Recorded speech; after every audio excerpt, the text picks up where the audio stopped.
दिल्लीचे मुख्यमंत्री अरविंद केजरीवाल यांच्या अटकेच्या निषेधार्थ परभणी येथील आम आदमी पार्टीच्या वतीने रक्तदान शिबिर आयोजित करून निषेध व्यक्त करण्यात आला। आम आदमी पक्षाचे सर्वेसर्वा आणि दिल्लीचे मुख्यमंत्री अरविंद केजरीवाल यांना ईडीच्या माध्यमातून अटक करण्यात आलेली आहे। त्या विरोधात संपूर्ण देशभरात निषेध आंदोलन आम आदमी पक्षाच्या वतीने विविध ठिकाणी करण्यात येत आहे। त्याच अनुषंगाने आज 27 मार्च रोजी परभणी येथील भालेराव कॉम्प्लेक्स येथे आम आदमी पक्षाच्या जिल्हा कार्यालयात भव्य रक्तदान शिबिर आयोजित करून केजरीवाल यांच्या अटकेचा निषेध नोंदविण्यात आला।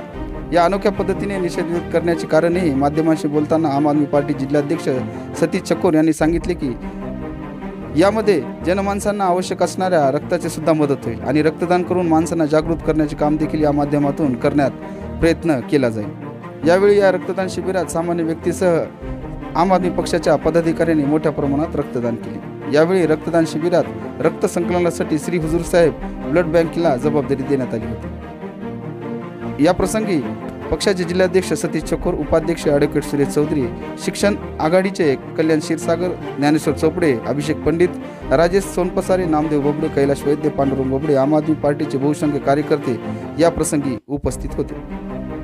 आम आदमी पार्टीचे राष्ट्रीय संयोजक आणि दिल्लीचे लोकप्रिय मुख्यमंत्री श्री अरविंद केजरीवाल यांना ईडीकडून अटक करण्यात आलेली आहे बेकायदा पद्धतीने। ते सध्या संविधानिक पदावर असलेली व्यक्ती 75 वर्षाच्या इतिहासात पहिल्यांदाच त्याला एजन्सीचा दुरुपयोग करून अटक करण्यात आलेली आहे। आणि या अटकेचा निषेध म्हणून म्हणजे केजरीवाल हे एकमेव नेता असा आहे की जो मोदींच्या याच्यामध्ये धडकी बसते आणि पूर्ण देशामध्ये एकमेव असा नेता आहे की जो केजरीवालच्या रूपाने देशभर उभारून येतो आहे मोदींच्या विरोधामध्ये।